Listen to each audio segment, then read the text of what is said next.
Aujourd'hui, à l'émission La Tribune, j'ignore si vous avez déjà fait de la plongée sous-marine, mais vous avez sûrement déjà regardé des vidéos où on nous montre tout ce qu'on peut retrouver sous la mer. Alors, autant des frigos que des poissons.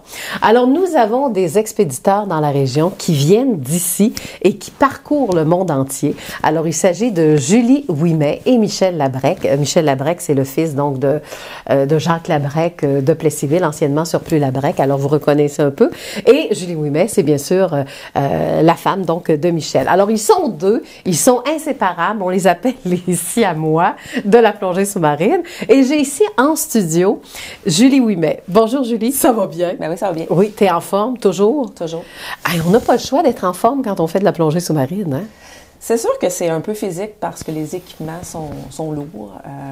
Dans certains cas, selon le type de plongée, plus lourd que d'autres, mais de façon typique, on a environ 70 livres sur le dos. Je ne suis pas très bonne en kilos, Oui, c'est ça. Mais oui, ça prend ça. Dans l'eau, on a la sensation d'apesanteur. Dans l'eau, c'est facile, mais à la surface, c'est un petit peu plus physique. Qu'est-ce qui vous a amené à partir une école de plongée sous-marine à Victoriaville? Tu aurais pu choisir Montréal, le Portugal, enfin, qu'importe où est située l'école. Pourquoi Victo? Bien, à l'époque, évidemment, Michel est de la région, puis il y avait déjà un commerce établi. Pour nous, c'était un choix logique de venir dans la région parce qu'il n'y avait pas vraiment de service, il n'y avait pas de boutique à proximité, c'était Montréal ou Québec. Fait que pour nous, il y avait comme un trou dans le marché.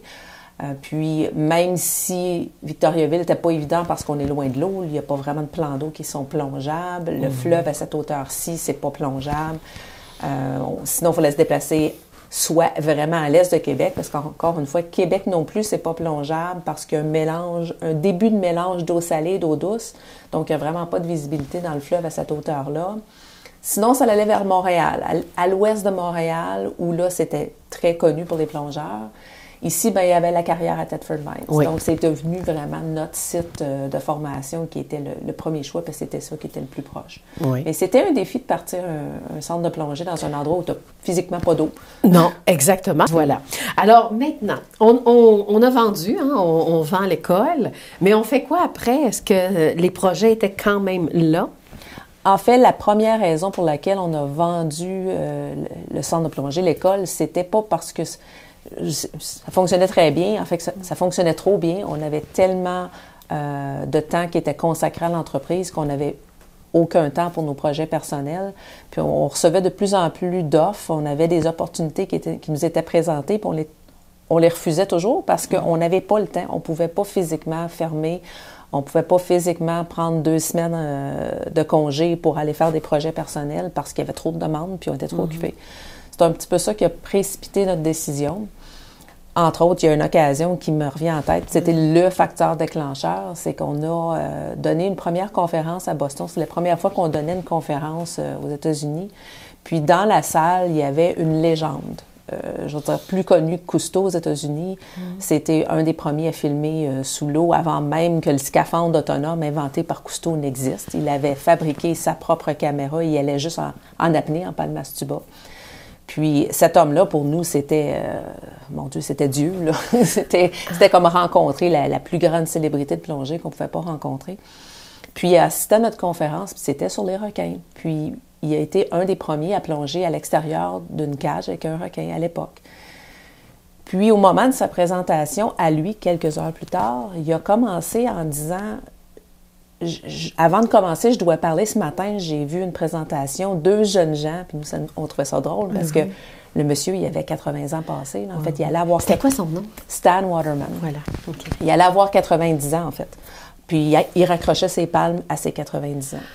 Puis il dit, j'ai vu des images ce matin, puis ça m'a tellement impressionné. Ces genres de requins-là, j'en ai vu une seule fois dans toute ma carrière de plongeur. Puis là, il a continué à donc vanter notre présentation. Puis on était assis dans la salle, pratiquement en se pinçant, en disant, bon Dieu, c'est de nous autres qui parlent. Oui, c'est ça. Puis après ça, pendant la veillée, on a eu la chance de s'asseoir pendant des heures avec Stan, puis de jaser, puis de nous raconter ses histoires tout vu, tout fait. C'était une soirée magique. Et après cette soirée-là, on lui a envoyé une photo pour son anniversaire du fameux requin qu'il avait juste vu une fois dans sa vie.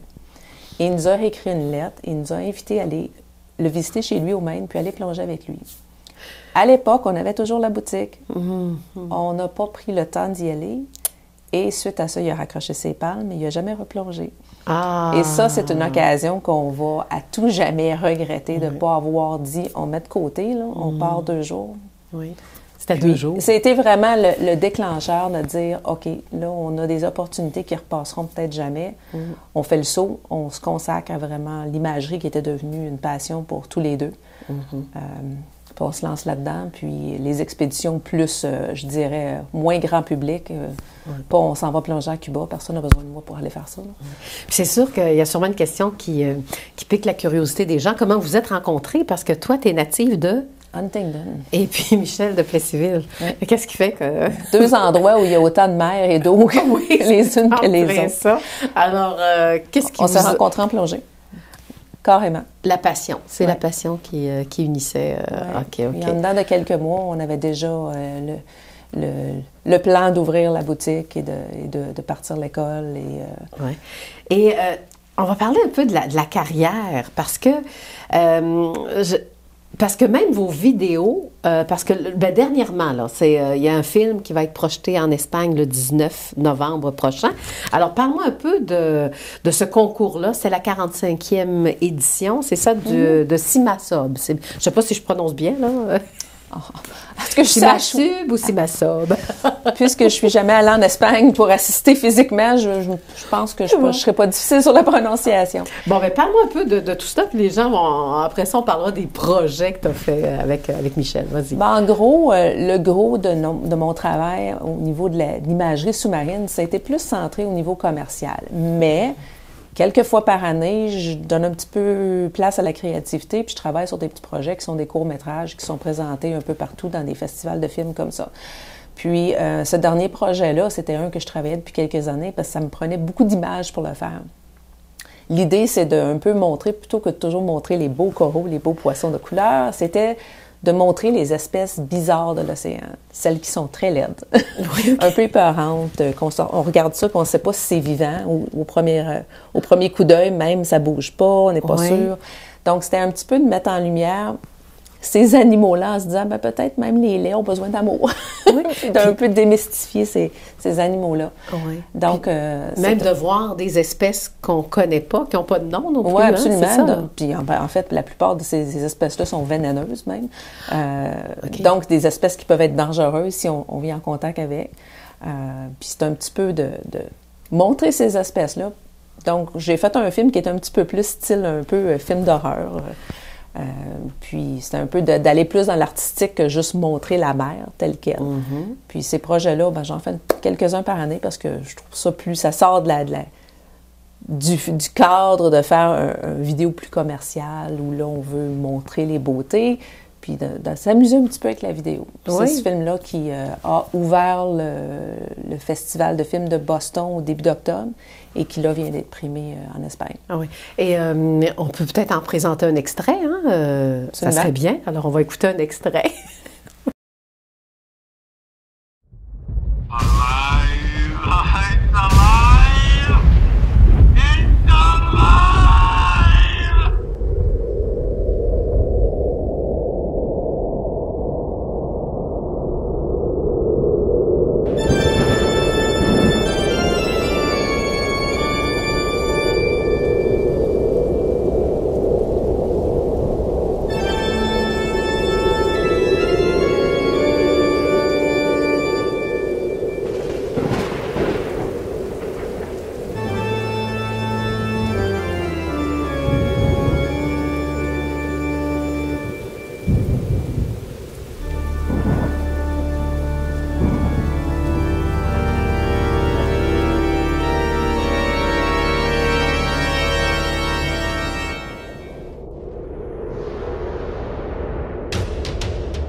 Maintenant, qu'est-ce que tu aimes de ce vidéo-là?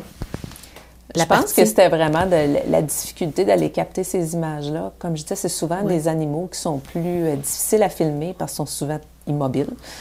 Donc, c'est de rendre un peu ces animaux-là vivants aussi. Puis, c'est un petit peu le challenge d'aller chercher ces images-là au fil des années. Maintenant, bien, on sait que tu as gagné finalement à cette compétition-là. Oui. Puis, je vais lire quand même parce que c'est un prix Bannister Blanc Aqua Magazine pour le meilleur travail. Et là, je cite d'une femme pour la 45e édition du CIMASOB. Alors, c'est ça la catégorie dans le fond. OK. Alors, donc, il y avait plusieurs femmes qui étaient en compétition là, dans cette catégorie-là. Où j'ai de la difficulté à répondre, c'est que c'est rare qu'on sait qui a soumis des œuvres. Souvent, on ne voit que les gagnants, finalement.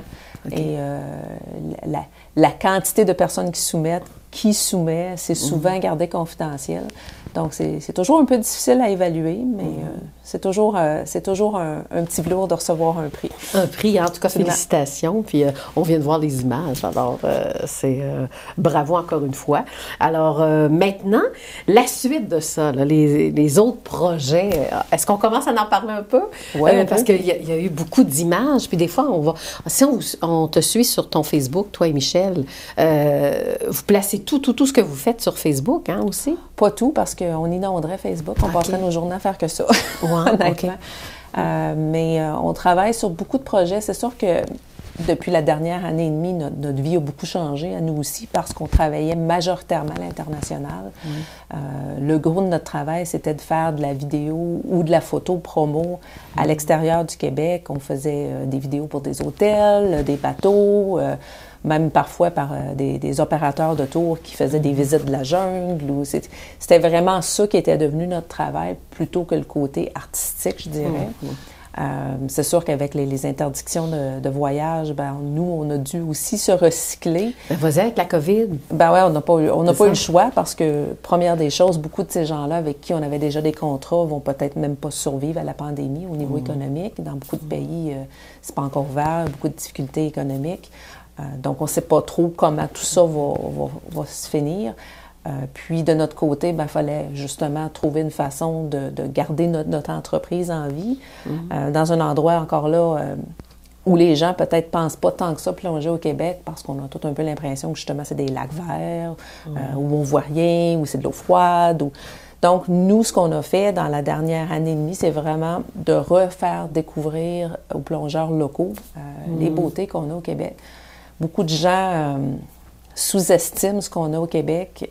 On a une richesse au niveau sous-marine qui est surprenante, entre autres tout ce qui est eau salée. Oui, l'eau est froide, malheureusement. C'est plus difficile au niveau plongée, au niveau physique, mais les beautés qu'on a dans l'eau salée, ça compétitionne là, très bien avec n'importe où au monde. De là, l'achat du bateau, ça prenait un bateau. Ça prenait un bateau. Ça prenait un bateau. Plonger sous-marine, il faut acheter un bateau. En fait, il y a beaucoup de gens qui plongent de la rive. C'est sûr que les plus beaux sites sont rarement accessibles de la rive. Il y a moyen de se débrouiller, mais c'est pas là qu'on va vraiment voir les joyaux, finalement. Et oui, ça prenait un bateau. Alors, la façon qu'on a voulu recycler notre entreprise, c'est qu'on s'est acheté un bateau, qu'on est capable d'avoir 8 plongeurs qui nous accompagnent, puis qu'on amène. L'idée du bateau, c'était pas de faire ce qu'on appelle un charter de plongée traditionnel. Puis pour ceux qui connaissent pas ça, un charter, finalement, c'est que tu nolises un bateau ou tu te payes une place sur un bateau, puis le bateau t'amène plonger. Puis ça existe beaucoup en Ontario, ça existait un peu au Québec. Mais souvent, ces gens-là paient une place. Donc, mettons qu'ils sont basés à Kingston, en Ontario, ben ils plongent la région de Kingston. Nous, ce qu'on a voulu faire, c'est qu'on s'est pris un Zodiac de 25 pieds qu'on peut amener où on veut aller. Donc, on a amené cet été les gens plonger à des endroits aussi variés que Noyant, dans le Richelieu. On est allé dans le fjord à plusieurs reprises au Saguenay. On est allé jusqu'à Havre-Saint-Pierre, Sept-Îles. On a vraiment arpenté les eaux du Québec. Et l'idée, c'était d'amener des gens qui avaient l'âme un petit peu plus aventurière et qui voulaient découvrir.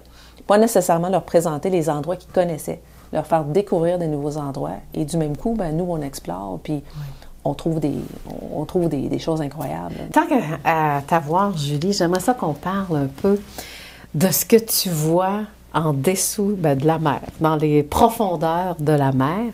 Oui, il y a du beau, il y a du joli, mais oui, on parle beaucoup d'environnement, hein, même c'est devenu des sujets politiques aussi.